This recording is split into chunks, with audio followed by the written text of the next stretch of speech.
Welcome. This is Radio Pras.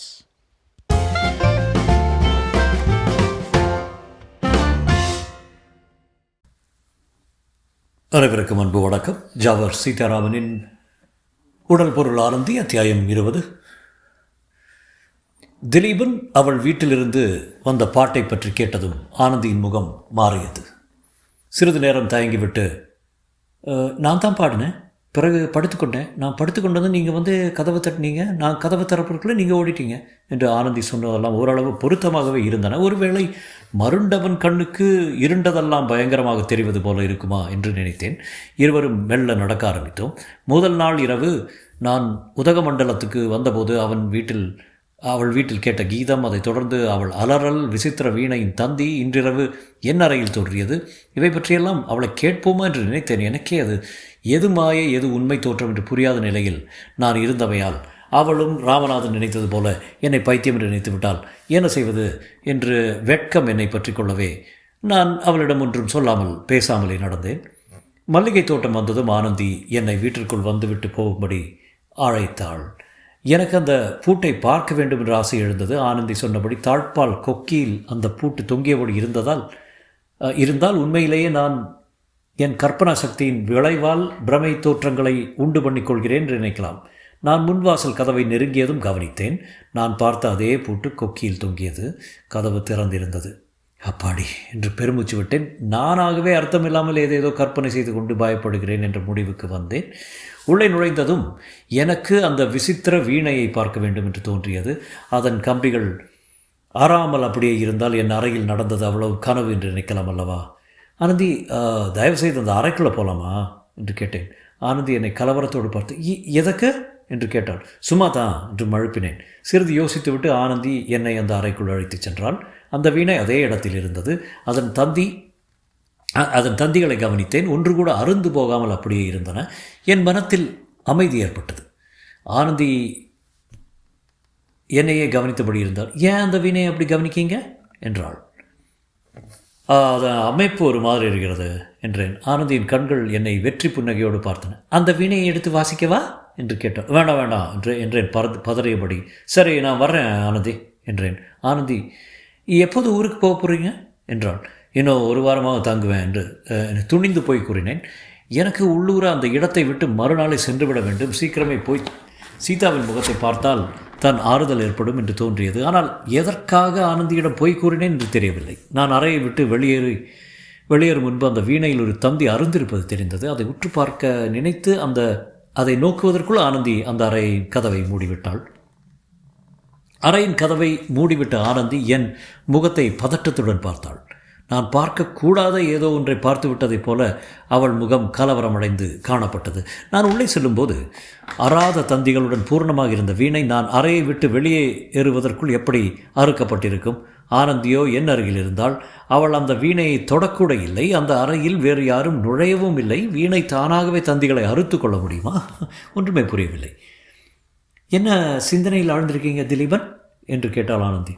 ஒன்றுமில்லை என்றேன். ஏதாவது சூடாக சாப்பிட்றீங்களா? ஃப்ளாஸ்கில் சூடான டீ இருக்கிறது. வேண்டாம், நான் வீட்டுக்கு போய் படுத்துக்கொள்ள வேண்டும் என்று சொல்லிவிட்டு அவளிடம் விடைபெற்றுக் கொள்ளும்போது அங்கே வந்திருக்கும் அந்த மல்லிகை அம்மாள் படத்தை ஒரு முறை பார்த்தேன். அந்த படத்தில் உள்ள அந்த மாதின் முகத்தில் ஒரு அகர திருப்தி காணப்பட்டது. அது என்னையே கூர்ந்து நோக்குவது போலப்பட்டது. விடு என்று என் வீட்டிற்கு வந்தேன். ராமநாதன் நிம்மதியாக தூங்கியபடி இருந்தான். அவனுடைய நிம்மதியை பார்த்து எனக்கு அவன் மீது பொறாமை ஏற்பட்டது. ஏனென்றால் என் மனம் இன்னும் கொந்தளித்தபடியே இருந்தது.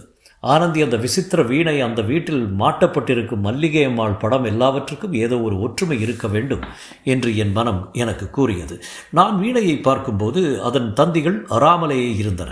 ஆனால் அறையை விட்டு வெளியேறும்போது அதன் தந்திகள் அறுத்து காணப்பட்டன. ஒருவேளை ஆனந்தி நான் அந்த வீணையை பார்க்கும்போது அதை தந்தி அறாத வீணையாக நான் பார்க்க வேண்டும் என்று விரும்பி அந்த விருப்பத்தின்படி என் மனத்தை அவள் மனத்தால் கட்டுப்படுத்தி என்னை பார்க்க வைத்தாளோ? அந்த அறையை விட்டு நான் வெளியேறும்போது அவளுடைய மனத்தின் ஆதிக்கம் என் மனத்தின் மீதிருந்த நீங்கிவிட்டதால் நான் வீணையை உண்மையான நிலையில் அறுத்த தந்திகளோடு பார்த்தேனா? அப்படியென்றால் ஆனந்தி என் மனத்தை ஒரு கணத்தில் ஹிப்னாட்டிக் சக்தியால் அவள் நினைத்ததை பார்க்க வைக்க முடிந்திருக்கிறது. என் மனத்தில் நிகழும் சிந்தனைகளை அவளால் கண்டுகொள்ள முடிகிறது. அது மட்டுமல்ல, அவளுக்கு அறுத்த தந்தியுடைய வீணையை அறாத தந்தியுள்ள ஒரு வீணையாக தோற்றமளிக்க செய்ய முடிந்திருக்கிறது. என் மனம் அவள் மனத்திற்கு ஏன் கீழ்ப்படிய வேண்டும்? அந்த சக்தி அவளுக்கு எப்படி உண்டாகியது என்று நினைக்கவும் எனக்கு உடல் நடுங்கியது. மாலையில் நான் அந்த ஹிப்னாட்டிக் பரிசோதனைக்கு ஒப்புக்கொண்டு அவள் கண்களை உற்று பார்த்தபோது என் பார்வை மூலமாக நான் அவளிடம் என் மனத்தின் சக்தியை இழந்து விட்டேனா? என் உள்ளத்தின் சுதந்திரத்தை இழந்து விட்டேனா? அந்த பரிசோதனைக்கு நான் சம்மதித்திருக்கக்கூடாது என்ற எண்ணம் காலம் தாழ்ந்து ஏற்பட்டது. சீக்கிரமே இந்த உதகமண்டலத்தை விட்டு வெளியேறிவிட வேண்டும் என்ற ஆசையும் எனக்கு ஏற்பட்டது. விடிந்தவுடன் நான் ராமநாதனிடம் உடனே சென்னை செல்ல வேண்டும் என்ற என் விருப்பத்தை தெரிவித்தேன். ராமநாதன் ஆச்சரியப்பட்டான். நான் திலீபா, ஊட்டியை விட்டு சென்னைக்கு செல்ல உனக்கு என்ன பைத்தியமா? இது உன் எஸ்டேட்டு. நீ இனிமேல் இங்கே தான் இருக்க போகிற. உன் தோட்டம், உன்னுடைய சொத்து, இவை எல்லாவற்றையும் சுற்றி பார்க்க உனக்கு ஆசை இல்லையா என்றான். என் மனத்தில் தோன்றி விவரிக்க முடியாத பயத்தை அவனிடம் கூற எனக்கு விருப்பமில்லை. இல்லை ராமநாதா, எனக்கு எனவோ இந்த இடம் அவ்வளோவா பிடிக்கல. இந்த எஸ்டேட்டை என் பேரில் மாற்ற வேண்டாம், பெரியவர் ராமலிங்கத்தின் பேரில் இருக்கட்டுமே என்று கூறினேன். ராமநாதன் கலக்கத்தோடு என்னை பார்த்தான். காரில் சில ரிப்பேர்கள் செய்ய வேண்டியிருப்பதால் 2 நாள் கழித்து தான் நான் சென்னை போக முடியும். எனக்கு பெரும் ஏமாற்றமாக இருந்தது. இன்னும் 2 நாட்களா? இன்னும் 2 இரவுகள் இந்த ஊரில் தங்குவதா என்ற கலக்கம் ஏற்பட்டது. சீதாவின் அருகில் தான் அமைதி காண முடியும். ஆனால் சீதாவை பற்றி ராமநாதனிடம் பேசவே எனக்கு ஒருவித கூச்சம் இருந்தது. என்ன செய்வது என்று தெரியாமல் வெளியே உலாவி விட்டு வரலாம் என்று புறப்பட்டேன். காலை வெயிலில் உதகமண்டலம் ஆனந்தமாக காட்சியளித்தது. இரவு எனக்கேற்பட்ட பயங்கர அனுபவங்கள் எல்லாம் அர்த்தமற்றவையாகப்பட்டன. உண்மையில் உதகமண்டலம் ஒரு இயற்கை அழகு நிறைந்த ஊர். இதை விட்டு செல்வதா என்ற எண்ணம் எனக்கு ராமநாதனை போல் தோன்றியது. வெயில் முகத்தில் அடிக்க அடிக்க அது இன்பம் தரும் அனுபவமாக இருந்தது. என் எதிரே உள்ள பங்களா, பக்கத்து தோட்டங்கள் எல்லாமே என்னுடைய சொத்து என்று நினைக்க எனக்கு பெருமையாக இருந்தது. நேற்று இரவு என்னுடைய மனமே என்னுடையதாக இல்லை என்பதை மறந்துவிட்டுத்தான் என் சொத்துரிமையை பற்றி நினைத்து மகிழ்ந்தேன். மனிதனின் மனமே விசித்திரமானது. நிமிஷத்துக்கு நிமிஷம் எப்படி மாறுகிறது. பீதியிலிருந்து எக்களிப்புக்கும் துன்பத்திலிருந்து சந்தோஷத்துக்கும் எவ்வளோ சீக்கிரம் மாறுகிறது. இரவு பயங்கரமாக தோன்றிய அதே யூக்கலிப்டஸ் மரங்கள் பகலில் எப்படி நிர்மலமாக காட்சியளிக்கின்றன. பாரதியாரின் பாடலின் அழகான அடிகள் தான் என் மனத்தின் மேல் தளத்திற்கு வந்தன. காடும் மலையும் எங்கள் கூட்டம், எங்கும் நோக்க நோக்க களியாட்டம்.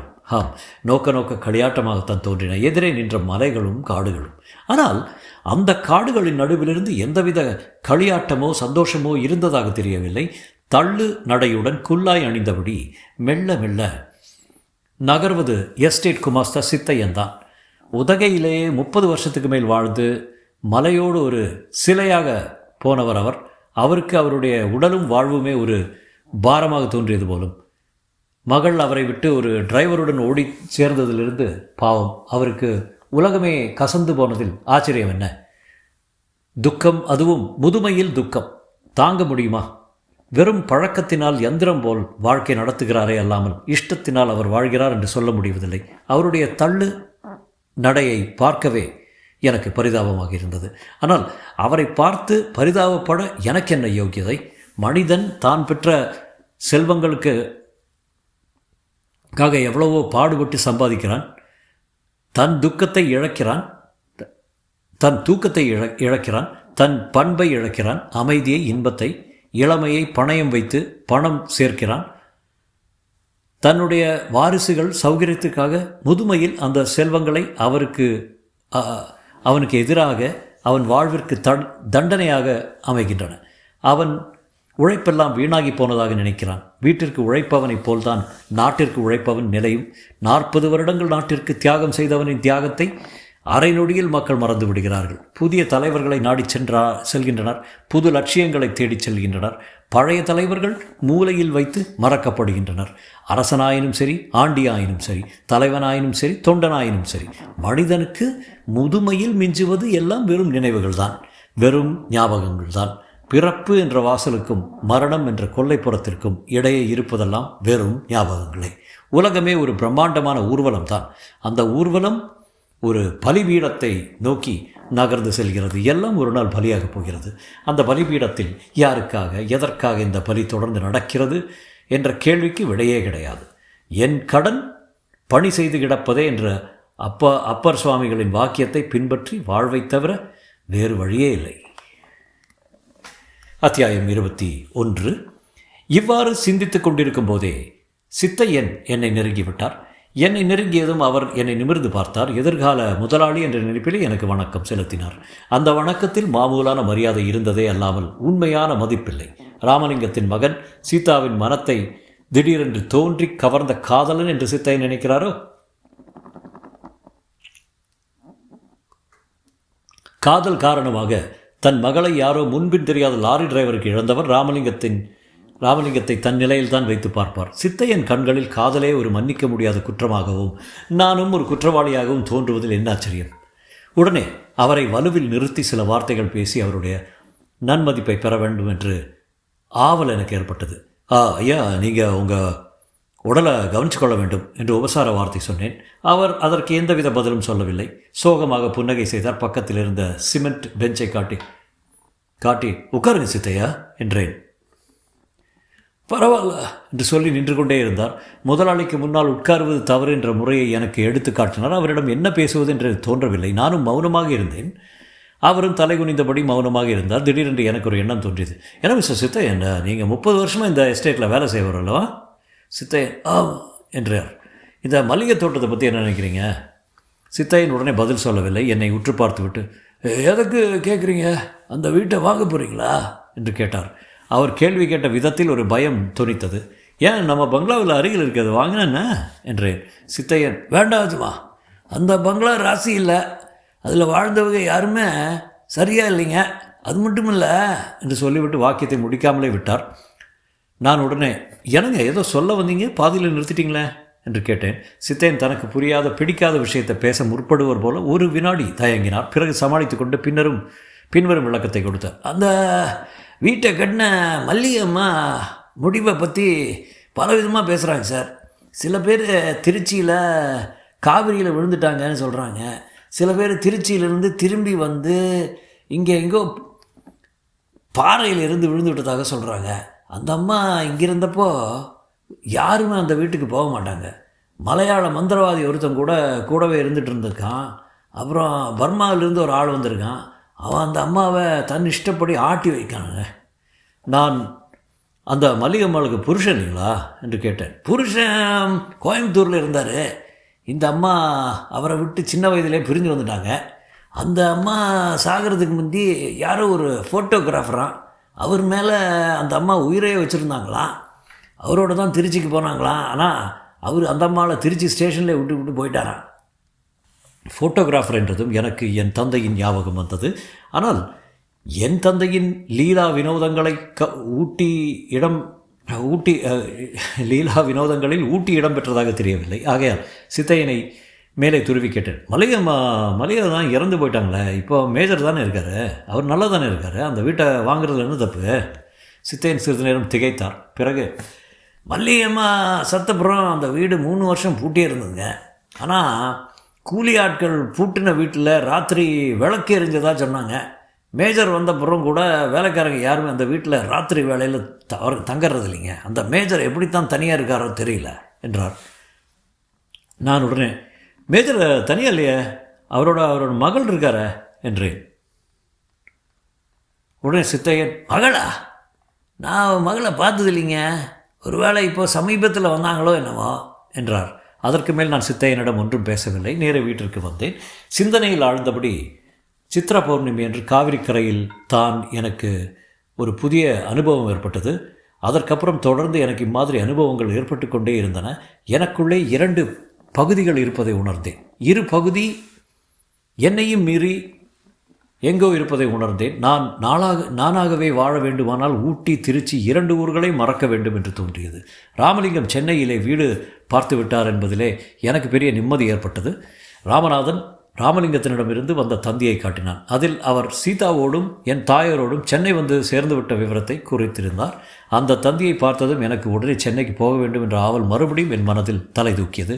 நான் ராமநாதனிடம், கார்லாட்ட எனக்கு அம்மாவை பார்க்க வேண்டும் போல இருக்கு, இன்றைக்கி காலையிலே ரயிலே போயிடலான்னு பார்க்குறேன் என்று கூறினேன். ராமநாதன் லேசாக சிரித்தபடி, உண்மையிலே நீ அம்மாவை பார்க்க துடிக்கிற? சரி, இங்கே இருக்க உனக்கு பிடிக்கலன்னா நீ ரயிலில் போயிடு. நான் 2 நாள் கழித்து தான் புறப்பட போகிறேன் என்றான். எனக்கு விடுமுறைக்கு பள்ளிக்கூடம் மூடும் நாளன்று குழந்தைகளுக்கு ஏற்படும் குதூகலம் ஏற்பட்டது. உடனே ஆள் அனுப்பி சென்னைக்கு முதலாவது வகுப்பில் டிக்கெட் வாக்க ஏற்பாடு செய்தேன். நான் புறப்படுவதற்குள் மேஜர் மாயநாதன் வராமல் இருக்க வேண்டும் என்று ஆண்டவனை வேண்டி சென்றேன். சிறையிலிருந்து தப்பிவிட திட்டமிட்டு இருக்கும் கைதியைப் போல ரகசியமாக என் சாமான்களை எடுத்து வைத்தேன். ராமநாதன் ஊட்டி ஸ்டேஷனுக்கு வந்து என்னை வழி அனுப்பி வைத்தார். ரயில் ஊட்டியை விட்டு நகர்ந்ததும் நான் நிம்மதி பெருமூச்சு விட்டேன். அன்றிரவு ரயிலில் அயர்ந்து தூங்கியது போல நான் ஒரு வருஷத்தில் தூங்கினதே இல்லை. விடிந்து ரயில் சென்னை சென்ட்ரல் ஸ்டேஷன் வந்ததே எனக்கு தெரியாது. பிரயாணிகள் சாமான்களை நகர்த்தும் ஓசையில் விழித்து கொண்டேன். பெட்டியை அவசரமாக சுருட்டி வைத்துக்கொண்டு சாமான்களை போர்ட்டரிடம் கொடுத்துவிட்டு வெளியே வந்தேன். சுளீர் என்று அடிக்கும் காலை வெயிலில் சென்னை நகரம் வெப்பமாக இருந்த போதிலும் எனக்கு ஊட்டியை விட சென்னை எவ்வளவோ மடங்கு பரவாயில்லை என்று தோன்றியது. திக்கு தெரியாத சமுத்திரத்தில் தத்தளிக்கும் மாலுமி நிலப்பரப்பை பார்த்ததும் அடையும் ஆனந்தத்தை வெளியே வந்ததும் அடைந்தேன். சென்னை ஒரு பொன்னகரம். இந்த பொன்னகரத்தில் என் தங்கமேனி சீதா இருக்கிறாள். இன்னும் சில வினாடிகளில் நான் அவளை பார்க்க போகிறேன் என்ற மகிழ்ச்சியில் துள்ளு நடைபோட்டு போர்ட்டரின் பின்னால் நடந்தேன். போர்ட்டர் என் சாமான்களை கொண்டு போய் டாக்ஸியில் வைத்தான். அவனுக்கு பணத்தை கொடுத்துவிட்டு டாக்ஸி டிரைவரிடம் ராமலிங்கத்தின் விலாசத்தை சொல்லி ஓட்டச் சொன்னேன். டாக்ஸி சென்ட்ரலை விட்டு நகர்ந்து ஜெனரல் ஆஸ்பத்திரி அருகில் சாலையில் திரும்பியது. அப்போது எங்கள் டாக்ஸியை தாண்டி வேகமாக ஒரு கார் சென்றது. அந்த காரின் பின் சீட்டிலிருந்து ஒரு உருவம் திரும்பி நான் ஏறி வரும் டாக்ஸியை பார்த்தது. அது ஆனந்தியே தான். அந்த காரில் சென்று கொண்டிருந்தால் அதே வெளுப்பான முகம், அதே கருத்த கண்கள், இரத்த சிவப்பான உதடுகள். அந்த இரத்த சிவப்பான உதடுகள் விரித்து என்னை பார்த்து சிரித்தன. அடுத்த வினாடி அந்த கார் வேகமாக சென்று மறைந்தது. என் புலன்கள் அப்படியே கலங்கிவிட்டன. ஜட்ஜ் மணிவாசகம் திலீபனின் டைரியை படிப்பதை நிறுத்தச் சொன்னார். அதோடு அன்று விசாரணையை நிறுத்தி கொண்டு மறுநாள் திலீபன் டைரியை மறுபடியும் படிப்பது என்று தீர்மானித்தார். ப்ராசிக்யூட்டர் ராமநாதன் தரப்பு வக்கீல் மற்ற கோர்ட் சிப்பந்திகள் எல்லோரும் திகைப்போடு காணப்பட்டனர். Prosecutor strange case, strange diary என்று சொன்னார். ஜட்ஜ் மணிவாசகம் பின்பு குழப்பத்தோடு ராமநாதனை பார்த்துவிட்டு, இந்த டைரியை படிக்கும்போது இது உண்மையிலேயே நடந்ததா? அப்படி நடந்திருந்தா நாம் எந்த நூற்றாண்டில் இருக்கிறோம் என்ற சந்தேகம் ஏற்படுகிறது என்று சொன்னார். மாலை மணி 5 அடித்தது. எல்லோரும் எழுந்து சென்றனர். ராமநாதனும் போலீஸ் வேனுக்கு அழைத்து செல்லப்பட்டான். மணிவாசகம் வீடு சென்றதும் ராமநாதன் கேஸ் விவரங்களை யோசனை செய்தார். அவருடைய மனத்தில் கடந்த கால விஷயங்கள் எல்லாம் திரைப்பட திரையில் நிகழும் காட்சிகள் போல தெளிவாக தெரிந்தன. ஒரு நாள் நள்ளிரவில் ராமநாதன் திலீபன் வைக்கப்பட்டிருக்கும் டாக்டர் சண்முகசுந்தரம் மருத்துவமனைக்கு சென்றான். அங்கு திலீபனை சுடுகிறான். திலீபன் வாழாமலும் சாகாமலும் குற்றுயிராக கிடக்கிறான்.